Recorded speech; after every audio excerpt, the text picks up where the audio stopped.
Fierce and fearless, these female soldiers from the 1st Infantry Battalion prove that machine guns are not weapons for the big boys only. From effortlessly firing these rifles to mortar shelling, these women are on the front lines, attacking the terrorists alongside male soldiers.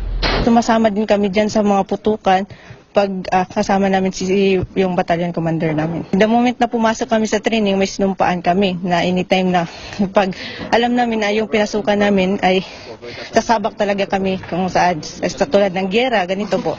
Men dominate the troops, but the military says women soldiers never fail to step up and exceed expectations. Kinakabahan po, pero pag nakikita mo po yung mga tropa mo nakasama mo na nakikipaglaban, mas lalo pong lumalakas yung loob namin. The female soldiers also lead medical and rescue operations. The military says women soldiers have always played a significant role in the armed forces because of their skills and strength of character.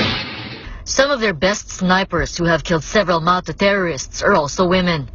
Minsan nabibigyan sila ng role sa combat, lalong-lalo na dito sa paggamit or yung pag-assign nila sa artillery. So marami po tayong babaeng sundalo na expert sa marksmanship. Ito yung paggamit po ng ating basic weapon sa Philippine Army.